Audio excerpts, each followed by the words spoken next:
revient sur ce bilan de fin d'année et cette nouvelle année avec Stéphanie. Bonjour Stéphanie. Bonjour Brigitte, bonjour Jean-Benoît. Bonjour Stéphanie. Mes meilleurs vœux à tous les deux. Merci Stéphanie et à vous aussi. Merci. Beaucoup de joie pour cette nouvelle année, je vous le souhaite vraiment de tout cœur. Merci beaucoup. Alors, c'était compliqué pour vous cette année puisque vous n'avez pas fêté Noël comme d'habitude, pas en famille, c'est ça ? Voilà, c'est ça. Et disons que moi j'avais pour habitude, Noël pour moi c'est une fête de famille. D'ailleurs, je me réjouis toujours de Noël. Et ça a toujours été, depuis de longues dates, les préparatifs. Je trouve, c'est une fête magique, en tout cas pour moi. Oui. Voilà. Justement parce que je la rattache à la famille, Oui.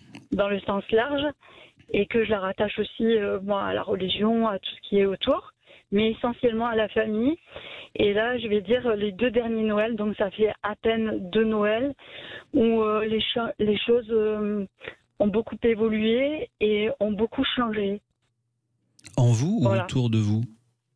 Eh bien, pour moi et autour de moi également. Mais pourquoi ? Voilà. Parce qu'il y a eu des divorces, des ruptures, des Alors décès. moi, j'ai vécu une séparation il y a 2 ans et demi.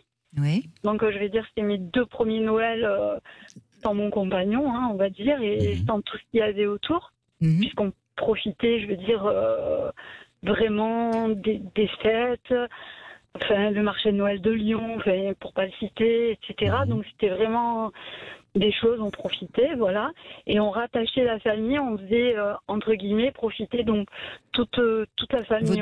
Vos deux familles se réunissaient, c'est ça ? Oui, Oui, ce voilà, qui n'est évidemment c'est ça. plus possible aujourd'hui. Oui.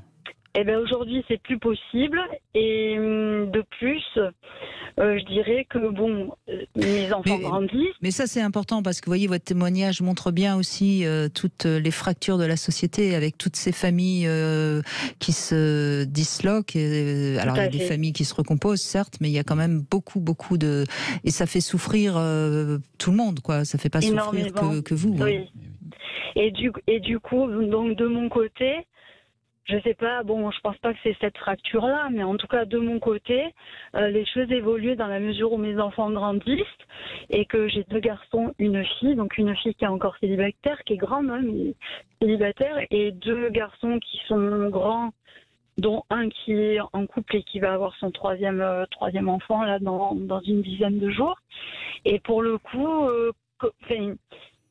jusqu'à là, ça allait bien. On arrivait à partager entre les familles des belles-filles, on va dire, voilà, qui étaient dans la famille, un coup chez l'un, un coup chez l'autre. On s'arrangeait.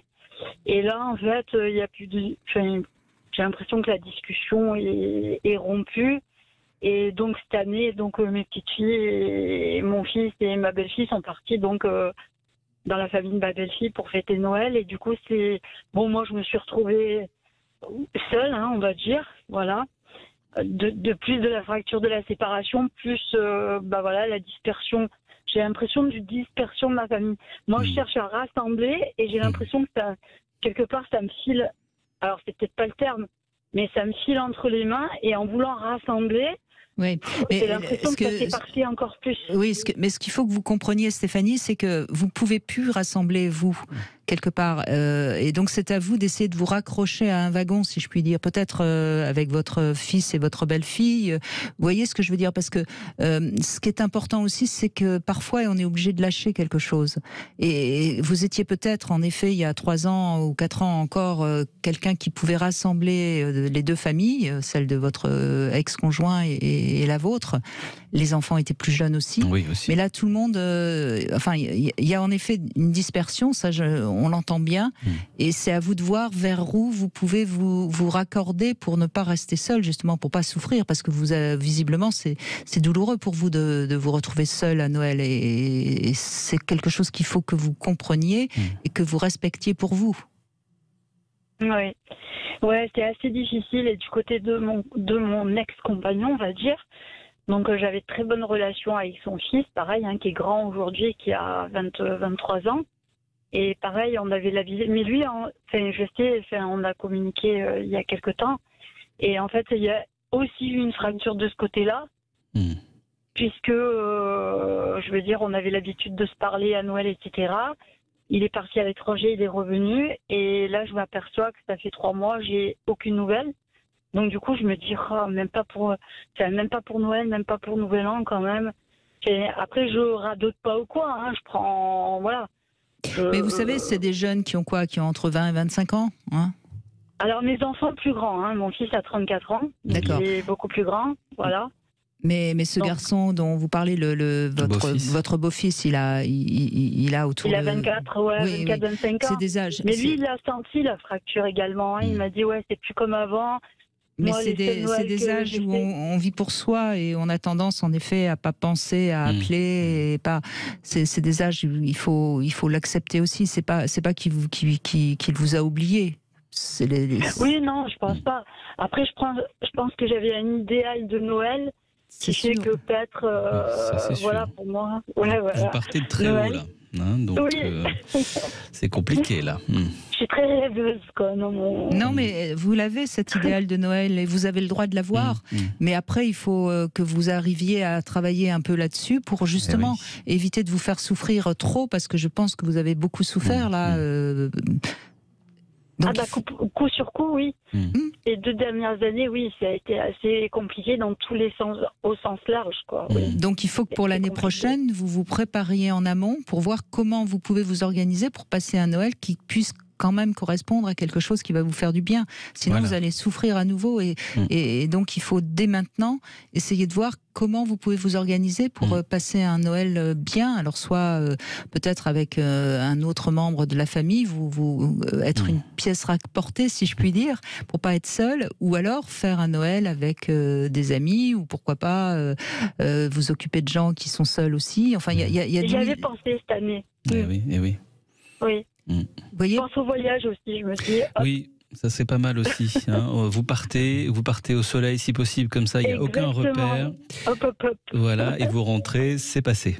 Hein. Exactement. Exactement. C'est ce que j'avais pensé. Oui, mais partez pas seul, essayez de trouver quelqu'un avec qui vous pouvez partir en voyage, justement sous les cocotiers. Il n'y a pas trop de sapins de Noël et c'est plus Brigitte, facile. Peut-être que d'ici là, j'aurais rencontré mon âme sœur. Ah ben voilà. Ah ben là, vous êtes vraiment quelqu'un qui est toujours dans l'idéal, hein, Stéphanie. Hein. Oui. Le Noël idéal, l'âme sœur. Moi, je vois toujours le verre à moitié rempli plutôt qu'à moitié vide. Toujours. C'est ce qui me permet d'avancer, en tout cas. Oui, mais vous voyez, il y a des moments où ça coince un peu, ça pique un peu, comme on dit. Ouais, c'est des choses de la vie, ça aussi. Il faut les accepter. Moi, je les accepte assez facilement. C'est peut-être ma nature aussi positive qui fait que je me dis, oui, l'année prochaine, ça sera différent. Enfin, on verra d'ici là. Voilà. Oui, mais ce qu'il faut comprendre, Stéphanie, c'est qu'on perd des choses dans la vie. Toute notre vie, toute notre existence, on va perdre des choses. On va perdre des amis, on va perdre des êtres chers, on va perdre des tas de choses, on va perdre sa jeunesse. Mais on gagne autre chose si on accepte de perdre et qu'on reste ouvert, voyez. Et je crois que l'erreur que vous avez faite, c'est que vous avez eu envie toujours encore de réunir votre famille pour Noël. Mais non, ça c'est perdu. Mais si vous restez ouvert, vous allez pouvoir retrouver des choses qui vont vous faire du bien. Alors Brigitte, moi je pense qu'il y a eu beaucoup de choses en 2 ans et demi qui font qu'il a fallu assimiler beaucoup de choses et que ça m'était quand même, ça m'était compliqué de... Comment dire, d'accepter. Oui, mais vous avez certainement raison. Vous avez eu sans doute 2 ans et demi de deuil à faire, difficile, et d'accepter des choses qui n'existeront plus, bien sûr. Mais acceptez-les et voyez comment ça peut vous transformer et finalement vous faire passer à autre chose qui sera différent, qui sera pas mieux ni moins bien, mais qui sera différent et vous accueillir dans cette nouvelle vie. C'est ça que je veux dire. Hein. Je suis pas en train de dire qu'il faut dire oh c'était pas grave. Non, mais je comprends. Oui, mais je comprends. Mais j'y travaille, Brigitte. J'en J'y doute pas. travaille. J'en doute pas. Bon. Et c'est vrai que parfois, il y a 3, 4, 5 ans qui se passent entre quelque chose qui est fini et quelque chose de chouette qui arrive. Hein. Mais c'est pas 5 ans de traversée du désert, c'est 5 ans qui nous permettent de grandir, d'évoluer avec des moments plus ou moins nostalgiques, mais qui sont nécessaires. Et les choses ne se transforment pas en un coup de baguette magique, hein, Jean-Benoît Dumontex. Il faut du temps. Il faut du temps, il faut accepter les choses. Et puis vous allez recréer vos idéaux, vos attentes, votre espèce de jardin protégé, etc. Mais ça prend du temps, effectivement.